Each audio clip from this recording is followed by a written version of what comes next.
Sveiki gyvi, aš Jonas Vitkauskas. Šis 8 nuo centro į dešinę epizodas šiek tiek ypatingas. Jį įrašėme Liberalių idėjų festivalio metu Kaune kaip vieną iš diskusijų. Mano pašnekovais buvo aplinkos ministras Simonas Gentvilas ir Verslo konfederacijos prezidentas Andrius Romanovskis. Kalbėjome, ar šiandien Lietuvą galima laikyti liberalia valstybė, ar liberalizmas išliks toks pats, kuomet susitursime su didžiausiais iššūkiais. Mažiau demokratiškų pasaulių, senėjančią visuomenę, imigraciją, klimato kaita, dirbtiniu intelektu ir kitais panašiais dalykais. Man buvo labai įdomu, tikiuosi patiks ir jums, o jei taip, paspauskite patinka ir prenumeruoti mygtukus. Malonaus klausimo. Liberalizmas yra laidojimas jau senokai, aš kaip suprantu, jau prasidėjo laidotuvės turbūt ar ne nuo didžiosios depresijos laikų, kai Keynesas atsirado.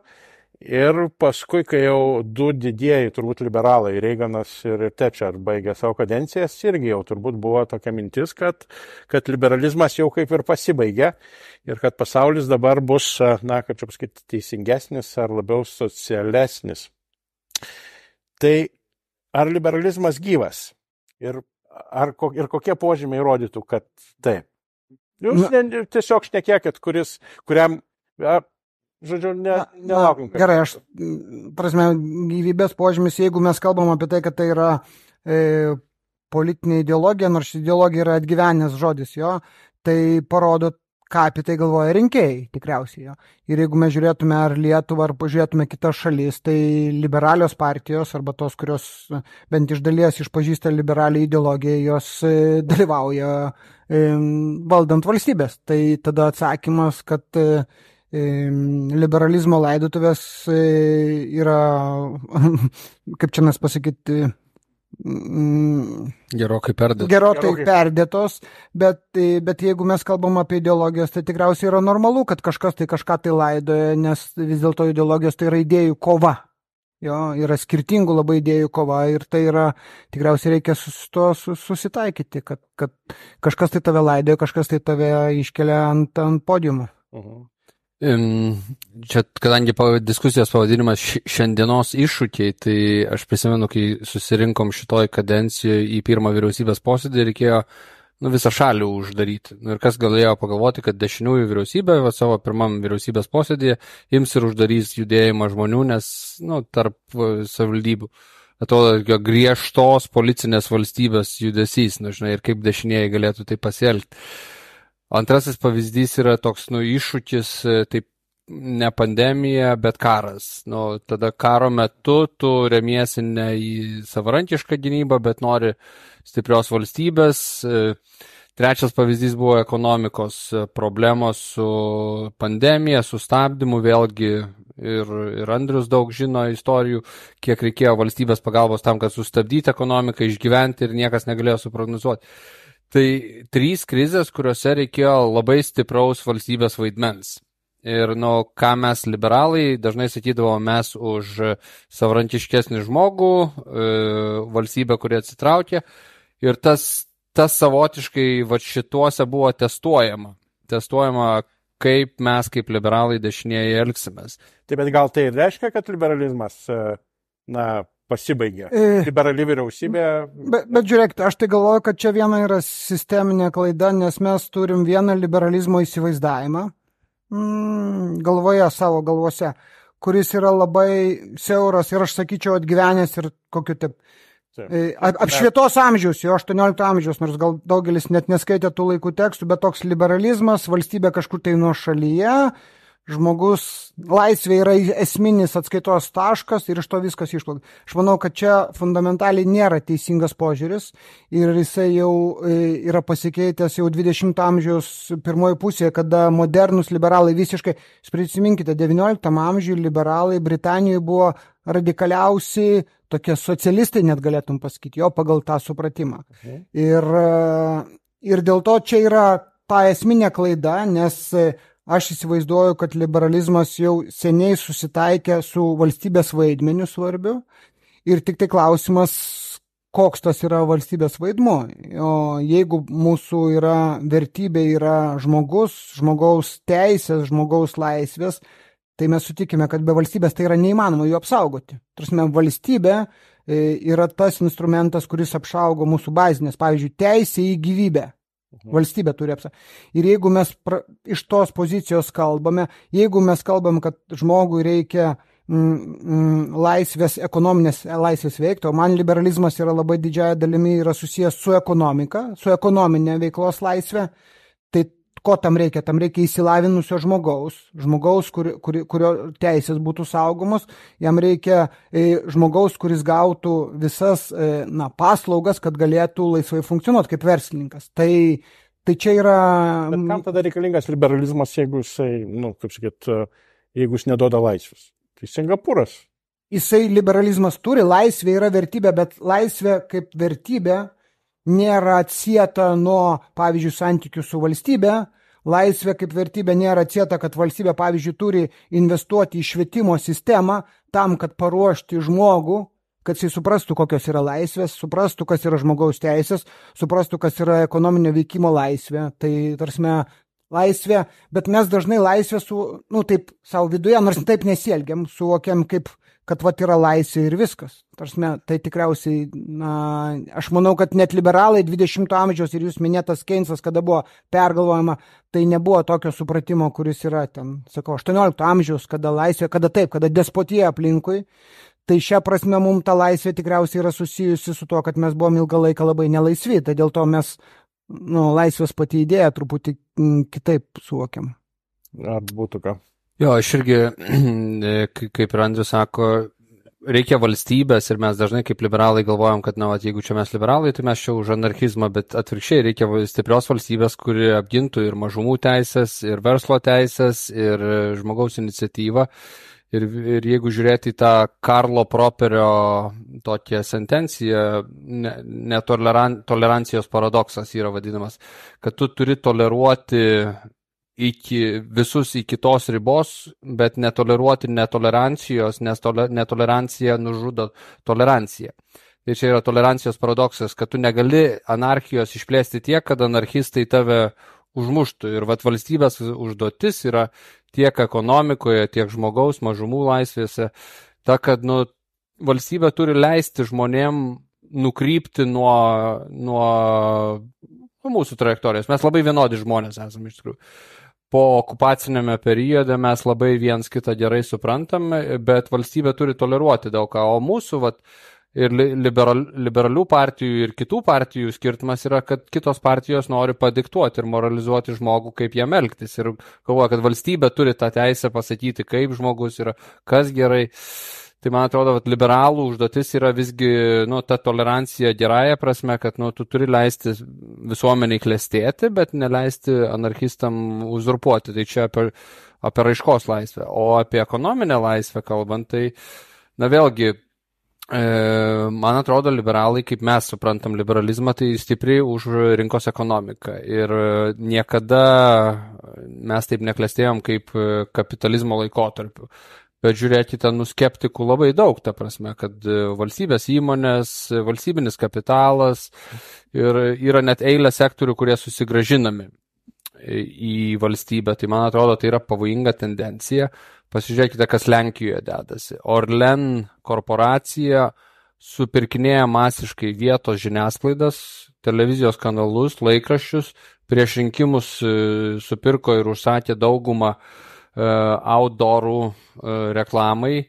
Tai yra, tampa įrankių nedemokratijai plėstis. Tai laisvas verslas, nepriklausomas nuo valstybės, yra fundamentalu.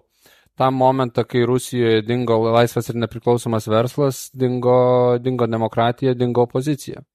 Gerai, bet žiūrėkit, ką jūs vis dėlto be verslo dar paliktumėte asmeniniai iniciatyvai, ne valstybės, o asmeniai, nežinau, medicina, švietimas, tik tai viskas dabar atiduota jau kaip ir valstybei tvarkyti. Ir, tai aš neskau, kad blogai ar gerai, bet asmeninės iniciatyvos liko tik versle, turbūt, ar kur dar? Mene gal. Aš gal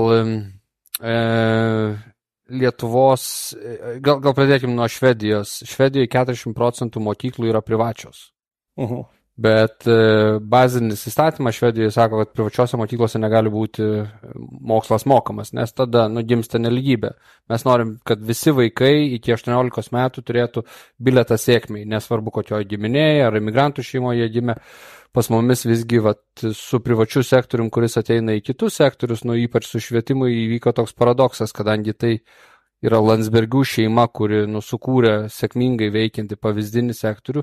Ne viena politinė partija dabar turbūt ilgainiui nedrįs pasakyti. Nori liberalai palaikyti privataus verslą. Mes palaikom ir Steponavičius daug tam padaręs, bet politinės partijos nei vienoje savivaldybėje turbūt neišeis ir nepasakys, kad kompensuosim privatų mokslą iki tokio lygmens, kad jis taps nemokamas ir pilnais kaštais padengtas.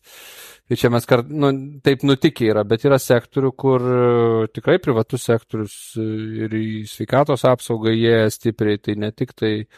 Bet pokyčiai matote, kokie vyksta, pavyzdžiui, tikriausiai girdėjote dabar pastaruoju metu, kad gydytojai iš ligoninių išeina. Taip. Kodėl gydytojai išeina iš ligoninių? Dėl to, kad atsiranda konkurencija.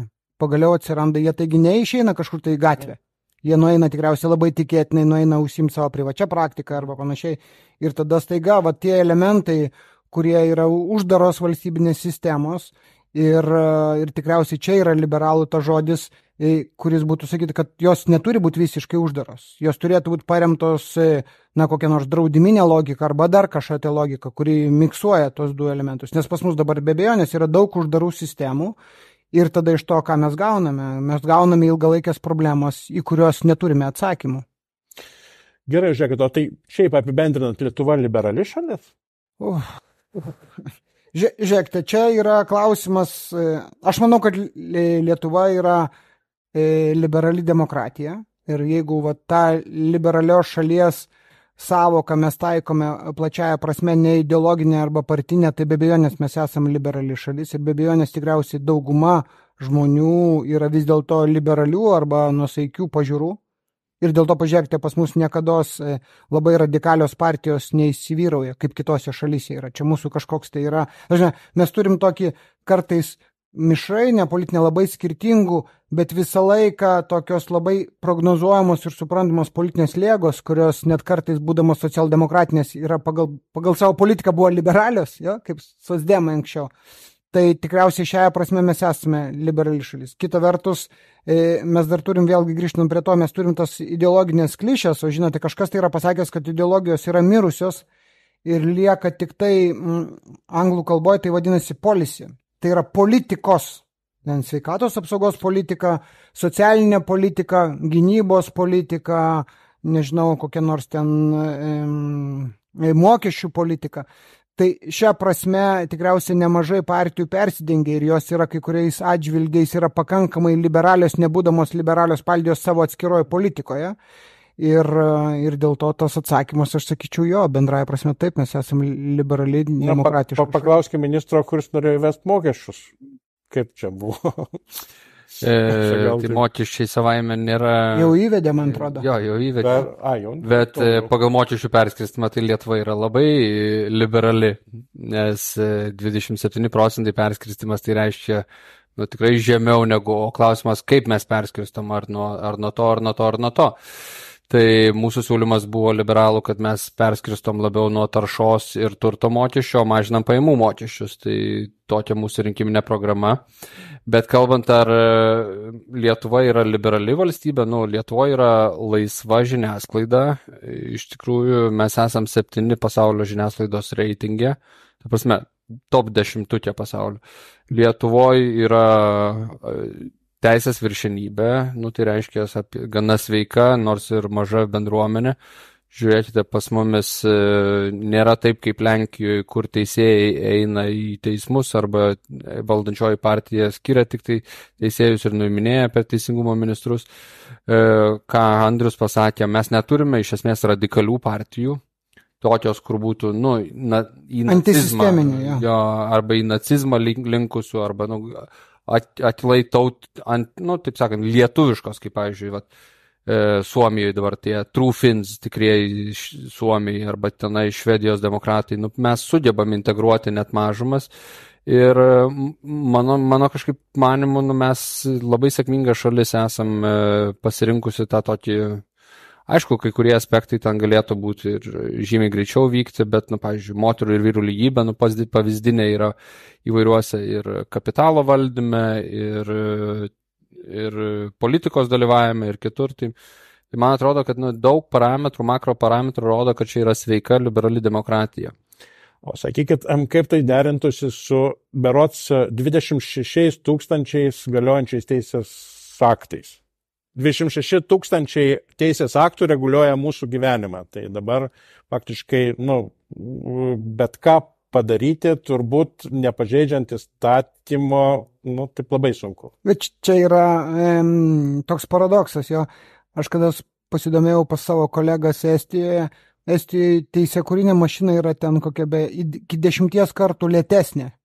Pavyzdžiui, Estijos parlamente, kur yra pakankamai įvairiausių partijų, beveik niekas iš Seimo narių parlamente neregistruoja įstatymo projektų. Jie sako, tai yra vyriausybės prerogatyva, tai yra vyriausybės kompetencija suprasti ir sako, mes neužsiminėjom Lietuvoje, tai mes turim, va čia atsakant, ar mes liberali, tai pas mus yra laisvės supratimas, netgi tarp politikų yra labai aukštas. Pavyzdžiui, jeigu mes paimtume mūsų partinės organizacijas, ten kiekvienas Seimo narys yra iš tikrųjų, lyginant su kitom šalim, labai laisvas. Jisai daugeliu atveju gali turėti nuomonę, kuri netgi gali skirtis kardinaliai su jo kolegos nuomonėmis. Aš kalbu apie visas labai partinės organizacijas.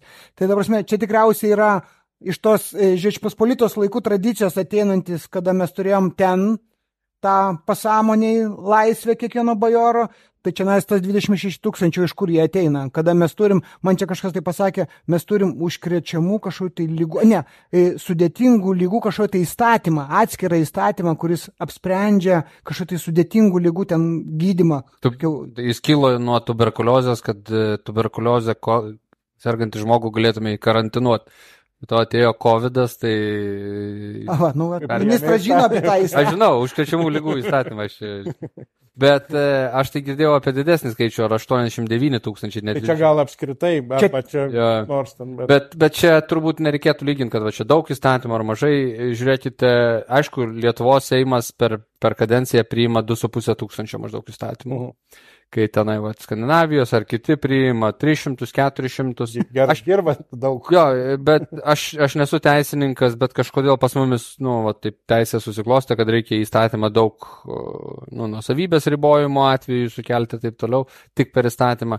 Bet fundamentaliai tai reiškia, atsiranda naujas sritis, ją reikia reguliuoti. Atsiranda dirbtinis intelektas, jį reikia reguliuoti. Atsiranda automobiliai važiuojantis patys, reikia apibrėžti draudimo, vairavimo santykį ir taip toliau. Atsiranda paspirtukai, paspirtukam vietą atsirado reglamentavimas. Tai savaime nereiškia, kad čia laisvės apriboja, nes, lyg ir nauja transporto priemonė, ją reikėjo sureguliuoti. Atsiranda dronai, prieš 5 metus. Reikėjo sureguliuoti, kur jie gali skristi, kur jie negali skristi. Bet kad pas mumis į įstatymą tai visai sukeliama, va čia, man atrodo, per aukštai. Aš galiu pasakyti turbūt ir geroji pusė. Nes bent tu žinai, kad tai Seimas priema. Ir tu žinai, kad tai yra procedūra, kur tu gali diskutuoti.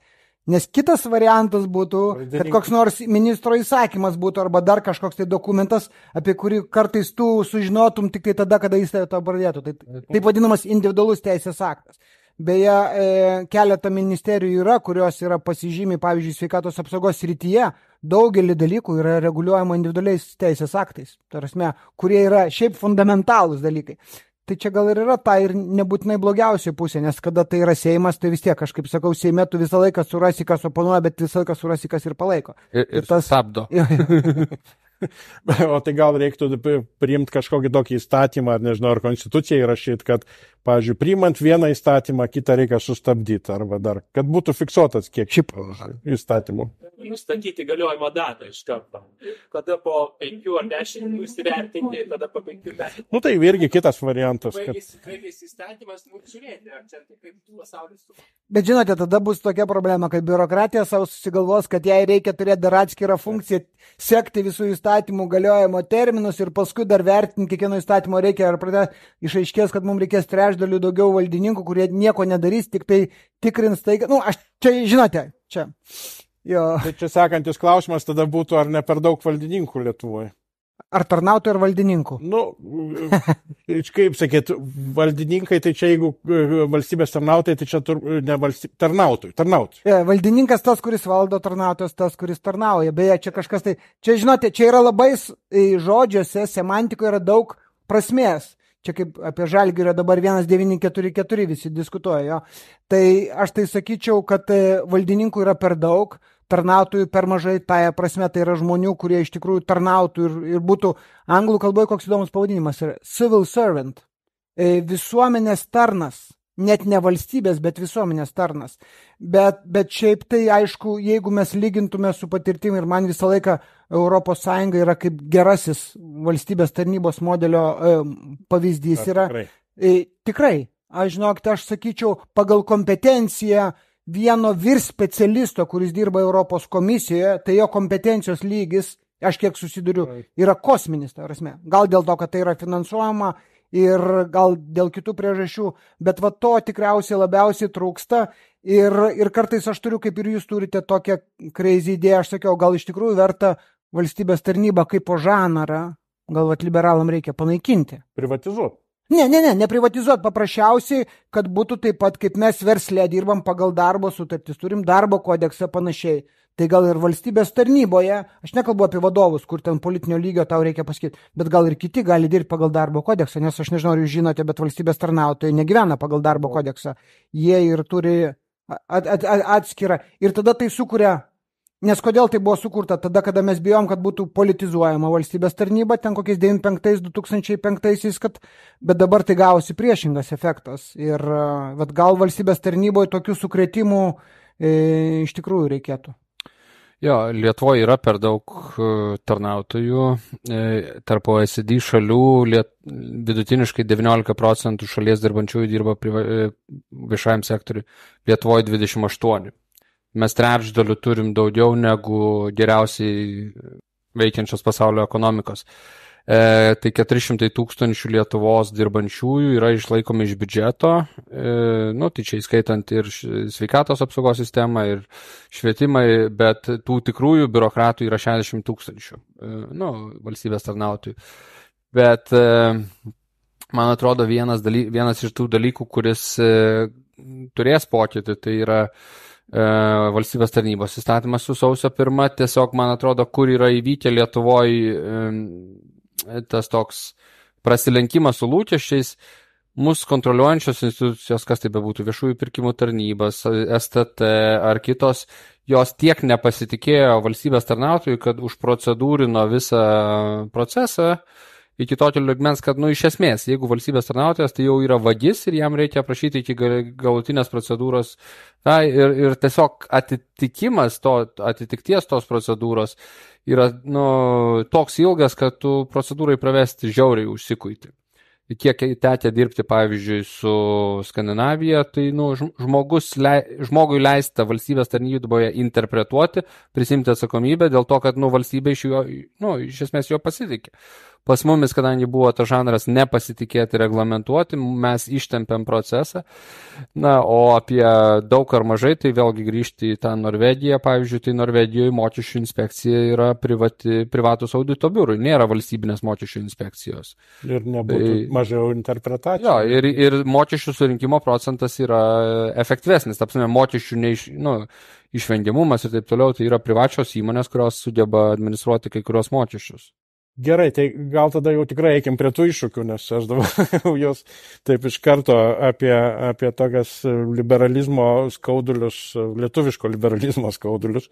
Ir daug kas sako, kad aplinkui iš esmės formuojasi diktatūros. Jau nekalbant apie Baltarusiją, Rusiją, bet ir Lenkijoje neaišku, kuo ten viskas baigsis ir panašiai. Ar mes su savo liberalia politika ir, apskritai, neužauginsim ištižusių kartos žmonių, sugebėsim apsiginti arba sugebėsim atstovėti, arba galų gale sugebėsim išlikti liberalioj demokratijoje, nes kadangi jeigu aplinkui visi, gal Latvijai dar irgi bus tokie daugiau mažiau demokratiški, ar mes neužsikrėsim tą bacilą? Aš tai galvoju, kad mes visą laiką buvom atsparus. Mes dėl savo tokio truputį pietietiško būdo, tarp regione pavadinkime, mes tokia vėlgi, aš sakau, tą tradiciją Žečpospolitos laikų, kada mes vertinom laisvę ir mes visą laiką skųsdavomės, kad ten 2 lietuviai 5 partijos ar koks ten pasakymas, bet tai yra ir geri dalykai, tai reiškia, kad žmonės yra skirtingi, tada jie turi tartis ir tada nėra rizikos, kad kažkas tai uzurpuos, nes pažiūrėkite, visų vienadienių partijų, radikalesnių, panašiai istorijos pas mus vis tiek rinkėjas, nepaisant to viską išleidžia, kaip sakant, išmeta į politinę šiukšliadėžę. Tai šia prasme, man atrodo, kad mes kažkaip tai esam paskiepyti nuo to. Aišku, baimė visą laiką yra, kad taip gali būti. Kita vertus, aš jau nedramatizuočiau, kad mes čia tai jau būsime diktatūrų apsuptyje ir... Lenkai aš biškį perdėjau, bet... bet kad Latvija, Estai, kad aš... Prasme, čia irgi visą laiką yra net Estai tas pas pavyzdys. Jie turi tą radikalią kraštutinę partiją, bet jinai visą laiką yra sistema vis dėlto ją kažkaip tai visi susitelkia ir eliminuoja. Tai aišku, yra ten Vokietijoje tą šitą alternatyvą Vokietijai radikalai, bet vėlgi sveika sistema, o mūsų sveika politinė sistema, jinai kažkaip tai susitarė ir tada tą virusą imuninė sistema politinė išmeta, apsisaugo nuo jo. Jo, aš tai kažkaip giliai optimistas, nežinau, gal dėl to, kad pats dabar esu sukūrėje vyriausybės, bet fundamentalūs Lietuvos ant to fundamentai, ant kurių stovi, tai yra, viskas tvarkoje. Mes iš esmės, ir iliustraciją padarėm, ir žiūrėkit, atsisakėm kapitalo rusiško jau gana senokai to, ko nepadarė ten kai kurie kaimynai. Žiniasklaida iš principo priklauso ne oligarchams, o realiai žiūrintiems į žiniasklaidą kaip nepriklausomą žiniasklaidą. Gali ten, ginčytis. Teismai nepriklausomi, kariuomenė pilnai integruota į NATO, atsikrausto batalionai. Taip yra kai kurie miestai, kurie gali tapti židiniais, kur gali būti nepasitenkinimo. Klaipėda, pavyzdžiui. Nuo Rusijos ir Baltarusijos sankcijų masiškai nukentėjusios uosto įmonėse, kuriuose dirba rusakalbiai, kils bedarbystė, bus nepasitenkinimo, ir šioks toks Žemaitaičio fenomenas, Klaipėdoje, kur 70% nušlavė Žemaitaitis, valstiečiai ir Vaitkus atėjo. Ir keletas kitų, pavyzdžiui, Lifosos griūtis Kėdainiuose gali ten išprovokuoti, bet iš esmės ekonomika irgi fundamentaliai gerame lygmenyje. Valstybinės korporacijos, jos nėra politizuotos, nesupirkinėja žiniasklaidos, kas vyksta Lenkijoje arba Vengrijoje. Mes neturim valstybinių bankų, kurie dalintų paskolas, kaip dabar pavyzdžiui vyksta vėlgi toj pačioj Lenkijoje, kur prieš rinkimus 2% užfiksavo palūkanų būstui pirkti, kai realiai palūkanų norma yra, jau tarbankinė palūkanų norma yra 6,7. Bet ar jūs klausėt Lietuvos gyventojų? Gal Lietuvos gyventojai sutiktų už 2%, kad dabar būtų ir šiek tiek... Tai aišku, iš malūnsparnio pinigus mėtant šius gyventojų norėtų pamatyti, bet tai viskas turi būti tvaru. Ta prasme, kai valdžia pradeda daryti tokius kaip Skvernelis 200 eurų išmetė iš malūnsparnio 3 mėnesiai prieš rinkimus, tai dabar tas pats vyksta Lenkijoje, mėtomi pinigai per bankus. Bet rizika visą laiką yra ir mes, pavyzdžiui, kaip verslo bendruomenė, mes visą laiką esam budrus. Mūsų, kaip sakant, kuokos yra paruoštos, nes bandymų visą laiką yra. Mes žinom kai kurių sektorių, kur valstybė turi koją tvirtai žengusi ir tie sektoriai visą laiką tu juos turi stebėti. Ir bet būtent valstybė.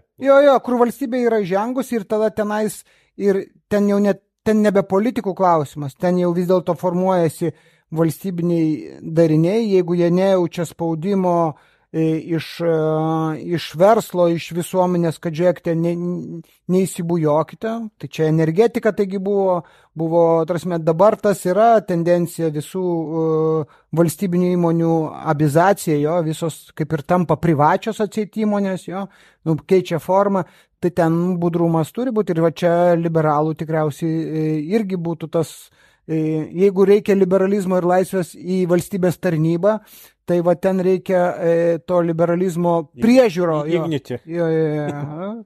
aš be pavadinimų gal paskui čianais, bet...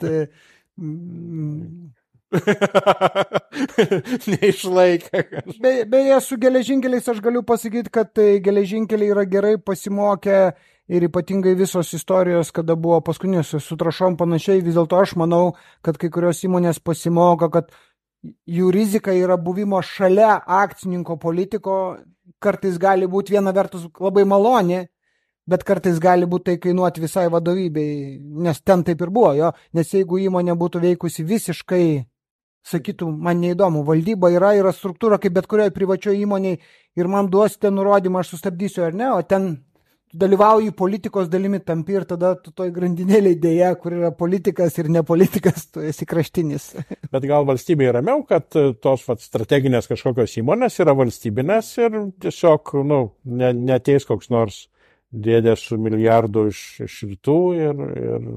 Aš manau, kad liberalai, ką Andrius pradėjo kalbėti ir mums labai reikia aiškiai suvokti, kad jeigu ateina Danijos korporacija arba pensijų fondai iš Amerikos arba Skandinavijos ir investuoja užkasa, kitaip tariant, į vėjo energetiką pas mumis jūriniam šelfe arba čia, tai tas pats, kas atsiųsti savo kariuomenę, gyvų žmonės, nes kai tu užkasi savo kapitalą 20-30 metų, tu tampi suinteresuotas šitos valstybės saugumu. Bet kas vyksta Lietuvoje dabar, ne mano sektoriuje, bet akivaizdžiai yra Igničių ir kitiem ruošiamos lengvatinės sąlygos tam, kad, pasimtų. Ir trumpalaikiai lygiai ir galvotumai gautų, gal čia valstybė gaus pelno, bet Ignitis jau yra privati bendrovė su 30% privačių akcininkų akcijų biržai. O galėjom atsivesti kažkas, kas investuotų milijardą ir jau savo vyriausybės vadovui sakytų, klausyk, gal gali iš paskos siųsti kareivius. Taip Olandų kapitalistai įkūrė East India korporaciją, iš esmės vežė iš paskos tų laivų savo kariuomenę. Mes kolonija kažkokia. Tai mums reikia prisitraukti vakarietiško kapitalo ir mums labai pasisekė, pavyzdžiui, kad čia skandinavų bankai yra, nes skandinavų mokesčių mokėtojai garantuoja tų bankų indėlius, tada skandinavų vyriausybės tampa suinteresuotos mūsų gynyba, mūsų klestėjimu, demografinė eiga. Jeigu mūsų būtų uždominavę rusiški arba lenkiški arba rumuniški, turkiški bankai, tai tokio proveržio šitoj valstybėje nematytumėm. Ir tas gazdinimas, kad čia ateina vakarietiškos įmonės, investuoja ar į miškus, ar į bankus, ar į vėjo energetiką, pasižiūrėkit, iš ko sklinda, tokio Karbauskio stiliaus politikų dažniausiai. Tai aš labai bijau, kad mūsų valstybinės įmonės jos pasims tuos strateginius sektorius ir neįsileis užsienio kapitalo, tai reiškia ir apsamanos viena vertus, antra vertus, ta prasme, kapitalas yra ir nacionalinis saugumas. O kalbant, grįžtant prie valstybinio dar kapitalo versle ir visą kitą, gal vis dėlto Lietuvos rinka yra per maža, kad apsisaugoti nuo monopolijos, grubiai tariant. Gal geriau iš karto valstybinė monopolija ramus susireguliuoja. Čia kurioj srity? Bet kurioje, iš esmės, kad net ir telekomunikacijas paimkit, kur jau skaitosi giliai konkurencingas sritis, bet realiai 3 žaidėjai ir kur pasižiūri ten 2-3 faktiškai. Jo, ir tada nuvažiuoji į Berliną su savo telefonu ir rodo Edge'o tau ryšį Berlyne.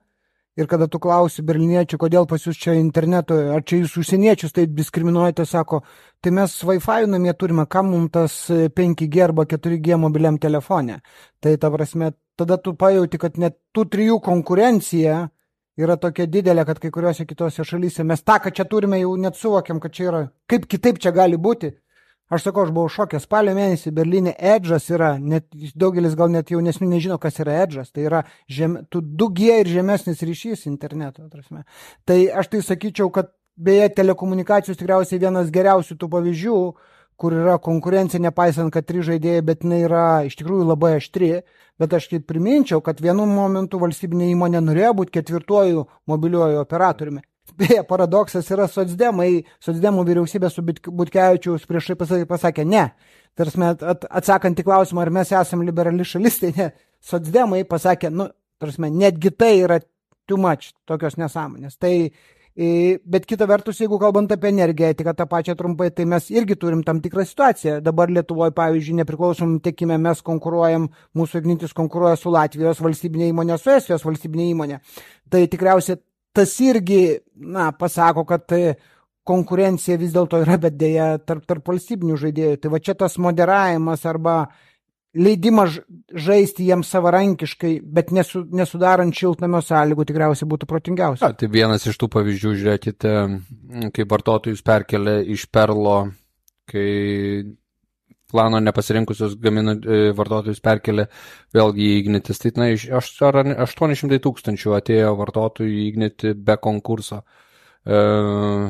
Kai kada valstybinės svarbos projektų, tokių kaip baterijų, 200 MWh atrodo galios baterijas, vėlgi Igničiui atiduotos. Tai Litgridui tai irgi formuoja tokias, kad konkursiniam sąlygom nepasitikrinome, ar galėjom gauti technologijas ir ar jos nebuvo prieinamos. Ir čia yra toks pasakymas, kad monopolija yra biurokrato draugas, demokrato priešas. Ta prasme, biurokratui visada lengviau turėti po ranka monopoliją. Nes, greičiau įsisprendžia, čia žiūrėk, tau pavaldus vadovas, tu žinai, čia nereikia apsirašymų, nes toks, per posėdžių susitari, o demokratas, jis visada nori, kad pasitikrinti visas alternatyvas. Bet dėl to čia ir reikalinga liberalų drąsa ir veiklumas, kad sakant, žiūrėkite, stop. Nes čia yra ta problema, kad su politika, kada pasidalinome sritis veiklos, kažkas tai už kažkokią tai sritį atsakingas, bet man visą laiką, aš tai galvoju, kad politikoje nėra pasidalinančių, nėra, kad liberalų yra tema tik tai aplinkosauga. Liberalų visos temos yra ir tada tikriausiai yra, tas yra lūkestis, kad ta stabdžio ar atsvarų sistema visur, ar tai būtų sveikatos apsauga, panašiai sakytų, ne, stop čionais, tai čia. Supratau. Bet verslas būtų už liberalus, aš taip suprantu. Jo? Žiūrėkite, verslas yra labai skirtingas ir labai įvairus kaip ir visa visuomenė. Mes esame visuomenės atspindys ir mes kiekvienas turim savo tokią vienintelę privilegiją niekam nesakyti, kaip mes balsuojame, bet mes balsuojame už tuos žmonės, kurie galvoja apie mūsų šalį, o mūsų šalis be verslo yra Sovietų sąjunga. Nes vienintelio ko dalyko Sovietų sąjungoje nebuvo, tai laisvo verslo, aš nekalbu apie ten bazinę žmogaus teisės, nes ten buvo sveikatos apsauga, veikia valstybinė jo, kultūra buvo irgi valstybinės muziejais panašiai, bet verslo nebuvo. Tai mūsų toks ir pasakymas būtų. Vis tiek tikiuosi, kad už liberalus.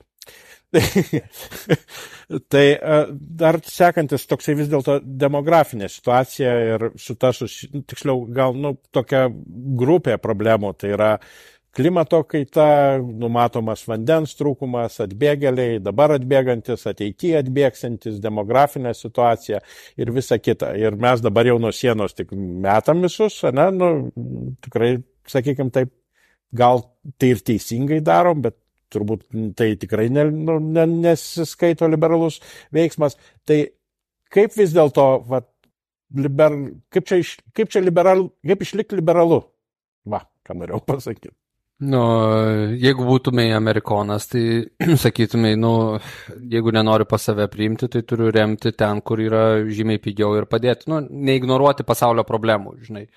Ir gražus faktas tas, kad mes pirmą kartą pernai peržengėm 0,33% BVP vystomajam bendradarbiavimui. Tai čia toks globalus įsipareigojimas, kad šalis duoda 0,33% BVP problemams spręsti ten, kur pasaulio iššūkiai. Tai pirmą kartą Lietuva viršijo šitą. Tai reiškia, mes jau galim pasakyti, kad mes neignoruojam, o prisidedam.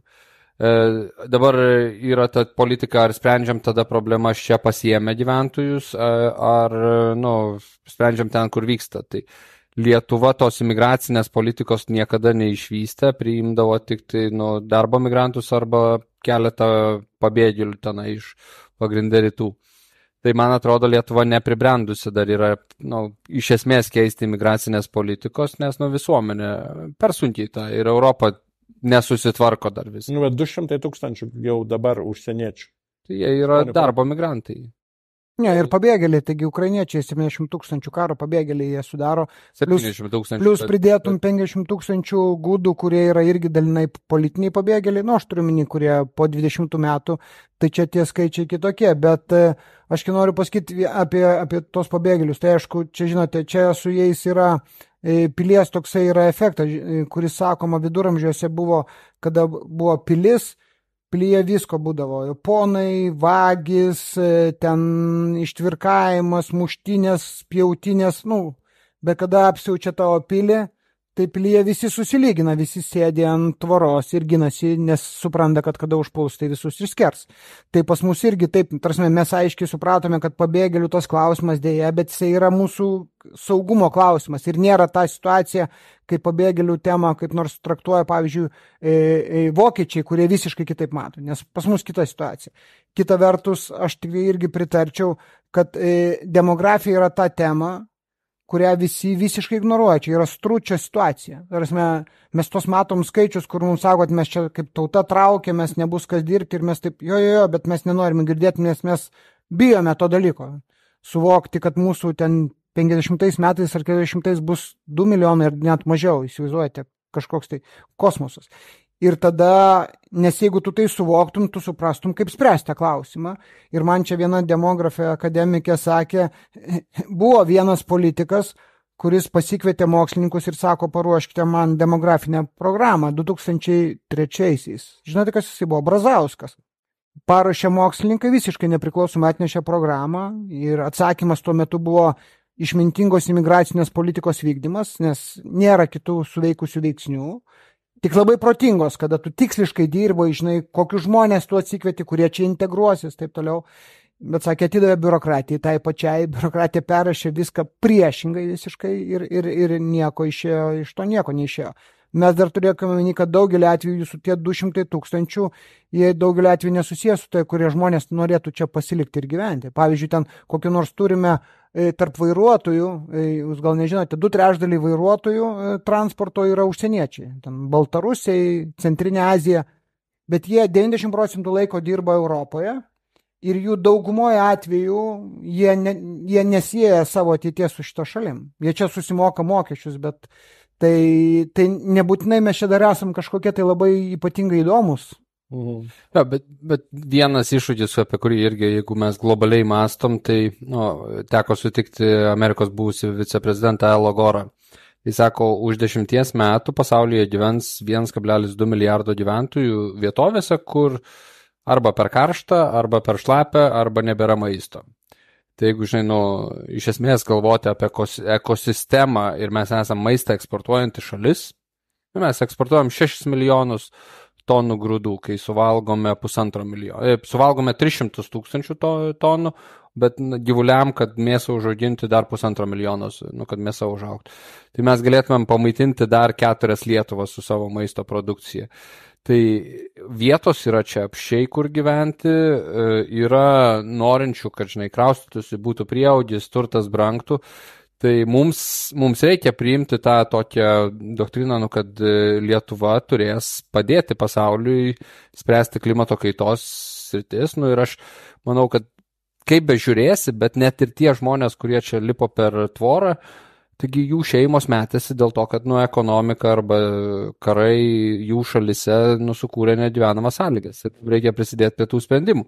Ir dabar klausimas, ar mes kaip išsivyščiusi šalis prisidedam prie tų sprendimų, priimam juos, išmaitinti galim, erdvės, kur gyventi yra, ištuštėję kaimai ir miestai tikrai egzistuoja, ar mes tada geriau finansuojam juos ten ir padedam jiem tvarkytis ar Libijoje, ar Pakistane, ar kažkur kitur. Tai čia yra, mums tiesiog reikia ir daryti ir pasaulinių sprendimų. Kaip darytų liberalai?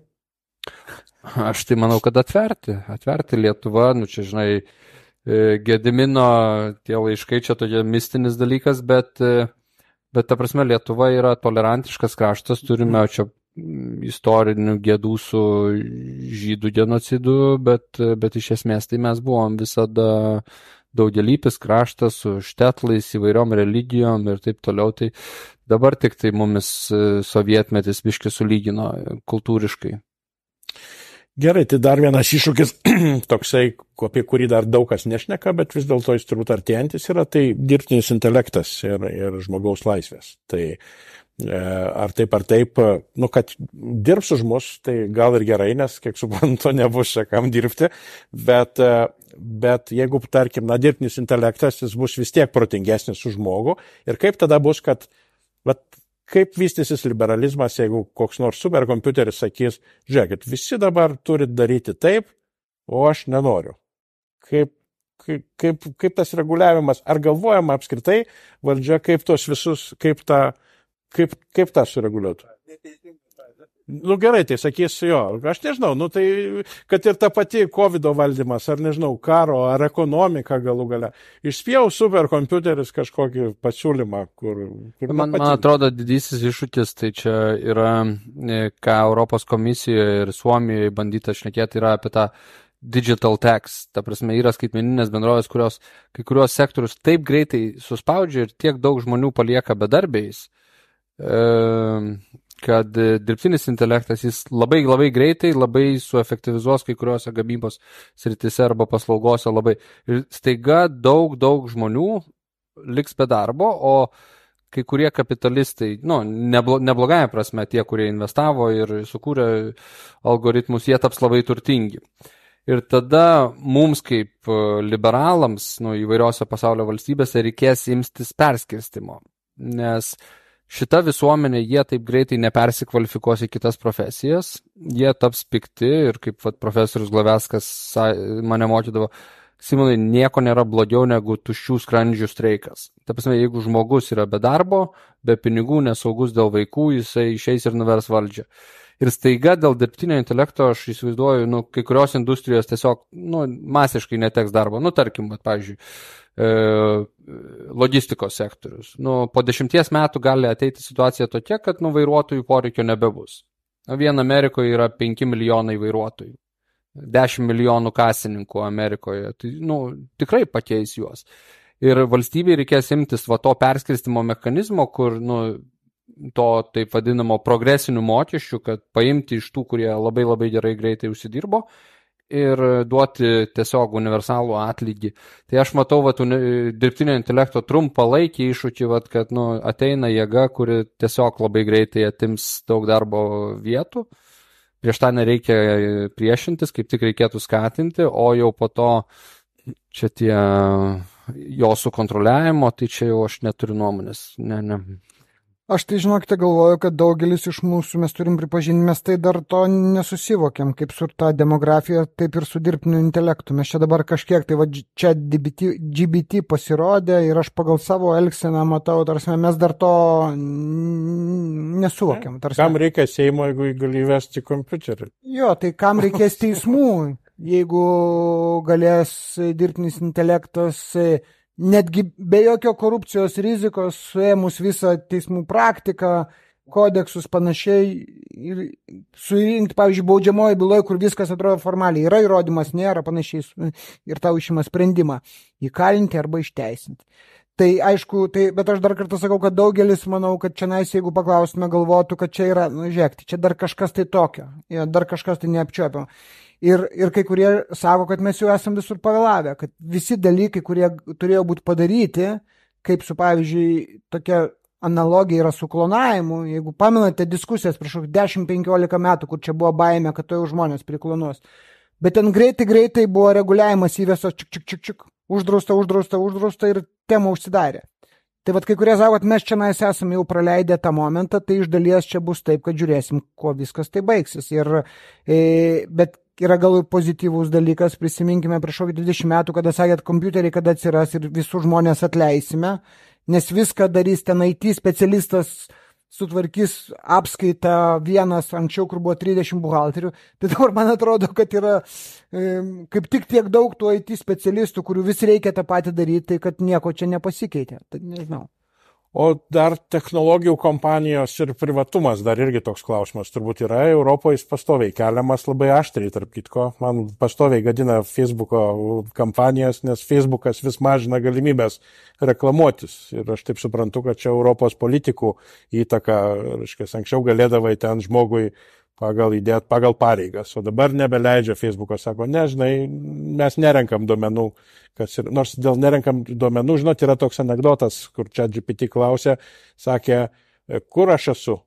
Ne, mes negalime, mes tavo duomenų nerenkam, žinai. Nu, kur aš esu? Nerenkam, žinai. O kur artimiausias McDonald's? Ai, čia už 400 metrų už sekančių kampo. Ką aš norėjau pasakyti? Kiek vis dėlto reguliavimas šitų ir kaip tas bus reguliavimas, kad iš vienos pusės lyg tai verslo laisvė, iš kitos pusės lyg ir individuo laisvė, būtų, kaip sakyti, nesusektam. Gal aš nežinau. Mes kaip liberalai irgi Cambridge Analytica kažkada samdėm, ne? Tai, žinai, be reguliavimo. Mitas, ta Cambridge Analytica, bet... 30 000 atrodo sumokėjom, bet čia Šimašiaus laikais. Šiaip tai privatumas, yra didžiausia vertybė ir, žinai, tas skaitmeninis amžius, jis neturėtų pažeisti, ar čia mūsų būtų greičio matuokliai kelių direkcijai priklausantis, ar, žinai, privataus verslo renkama informacija, žmogaus privatumas yra ir konstitucinis, ir šiaip. Ir šiaip aš nežinau, ar mes norėtumėm, tai čia riboti reikia, bet, man atrodo, karo iššūkių metu, žiauriai, pasitestuoja politikai, labai iš tikrųjų sunku kartais, tokius ir sprendimus priimti. Tai ir Seime yra daug iniciatyvų sugriežtinti, atverti, duoti valstybės institucijom žiūrėti. Tai Lietuvoje irgi 7-8 institucijos gali privatumą pažeisti įstatymo vardu ir tai yra absoliučiai didžiausias skaičius tarp kitų valstybių. 7-8 institucijos gali iki 2 metų tavo privatų gyvenimą sekti ir tai mes dar su verslu, tai jam neleidžiama tas daryti, nebent tą darytų, bet valstybės institucijų mes čia irgi nesutvarkę esame. Bet aš, žinokite, sakyčiau, kad čia tikriausiai šitoj srity reikia irgi susitaikyti, kad kaip nebėra absoliučios laisvės mūsų kaip individų gyvenime elgtis, bet taip ir su privatumu. Tarsi, man atrodo, tas privatumas, kurį mes turėjom su jumis 90 metais, kada žinodom, kad jeigu neturi telefono, kurį KGB klausosi jo, tai tu gali beveik garantuoti savo totalų privatumą. Nebėra to. Kai kurie net sako, kad to jau ateityje jūsų privatumas taps jūsų prekė. Čia kitas dalykas. Jo sako, ar tu norėtum už pinigus atsisakyti dalies savo privatumo, žinodamas, kad ir taip daugeliu atveju, ar pabandykite Wi-Fi susiinstaliuoti šaldytuvę arba kažkam tai. Tarsi, tu norėdamas turėti technologinį sprendimą, pavyzdžiui, tu turi duoti savo location, savo vietą atiduoti šaldytuvo gamintojui AEG ir galvoju, kodėl jam to reikia, jo?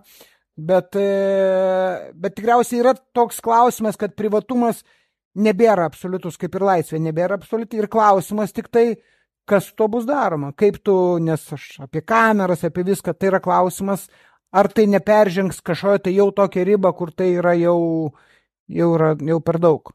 Jo, nes kamerą nenusifilmavus turbūt per miestą perėt jau šiais laikais tikrai nebeįmanoma. Absoliučiai. Gerai, tai dar salės pagalbos vieną klausimą, gal kokį turit?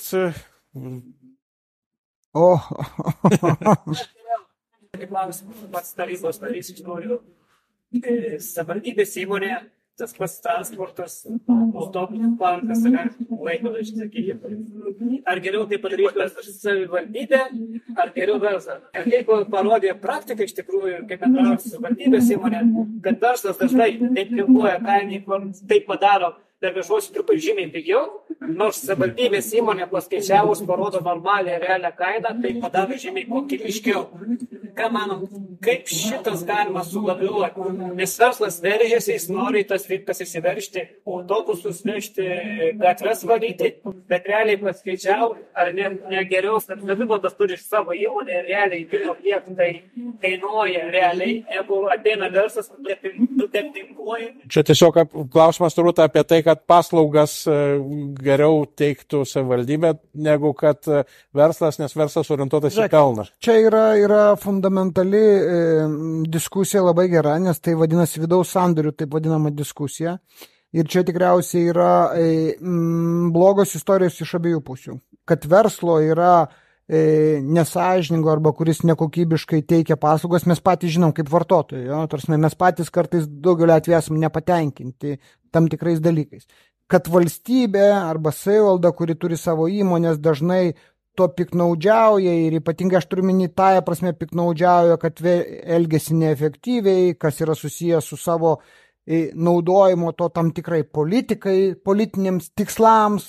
Yra tokių atvejų irgi daug, aš nenoriu dabar konkrečiai sakyti, bet tu turi, vis tiek, aš esu renkamas politikas, aš turiu savo resursą, gal aš netoj savivaldybėje esu stambiausias de facto kapitalistas, nes valdau ten ir vieną, ir kitą, ir trečią, ir mano darbo sutartis yra terminuota 4 metų laikotarpyje, tai aš natūraliai, aš viską padarysiu, skatinamas to, kad aš kažkaip tai pratešiu savo darbo sutartį ir panaudočiau tą resursą. Tai va čia yra klausimas, kaip tu sumoderuoji. Viena vertus, kada tu turi, čia toks uždara sistema, tu turi viduje uždarą sistemą, niekas neateina pas tave teikti paslaugų arba labai nedaug kas, tada tos paslaugos tie, kas ateina, yra nekokybiškos, aš turiu minį iš verslo. Ir tada tu sakai, bet tu sukūrei tą aplinką, kad, žodžiu, niekas neateina, nekonkuruoja. Kita vertus yra problema, aišku, ir priežiūros, ir suvokimo. Aš prisimenu vienos savivaldybės meras sako, kaip gerai man turėti mano komunalinį ūkį. Sako, čia kažkas tai man atsitinka, aš jiem paskambinu, jie atvažiavo sutvarkė, ten kažkokia tai audra staiga, sako, o jeigu čia būtų privatus ir staiga kažkas, tai aš jam turėčiau mokėti. Bet kaip ir logiška, kad tu jam turėtų mokėti, nes jeigu tu tam nemoki saviškiam, tai kažkas tai už tai turi sumokėti. Tai va aš tai sakyčiau, kad žiūrint vakarų patirtim, vidaus sandoriai yra normali praktika, bet ten dėl tradicijos tu žinai, kad ten niekas nevoks, viskas bus iš tikrųjų sąžininga ir teisinga, tu rinkoje negausi paslaugos, jeigu kokioje nors Norvegijos miesto savivaldybės privatus teikia paslaugą, jisai tiksliai teiks gerai, nes jisai čia yra jo garbės reikalas, nes jis ten gyvena 200 metų ir jam bus gėda nenuvalyti gatvių. O jeigu nebus kas teikia, ateis savivaldybės įmonė, tai irgi visi žinos, kad ten bus už teisingą kainą padaryta. Mes vis dar to dar neišgavome ir va dėl to turi būti kažkoks tai atsvaros mechanizmas, kad nei viena pusė neįsibujotų. Tai... Ja, aš, Andriu, papildymas, ekonomikoje gali rasti ir tą, ta prasme, Palangos komunalininkas ir parkus sodina, ir gatves tiesi, ir statybom užsiema, kai, man atrodo, pilna yra. O va šito miesto pavyzdys Andriaus Kupčinsko valdymo laikais iš 41 tarybos nario 25 buvo įdarbinti savivaldybės pavaldžiose įstaigose.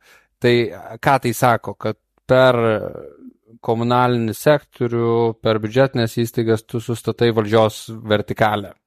Ir mes kaip politinės partijos kiekvieną turim tą istoriją. Tai privataus kapitalo ateimas, kuris ateina per viešuosius pirkimus, per juridinius santykius, per konkursus, jisai yra barjeras politikam įleisti per giliai šaknis.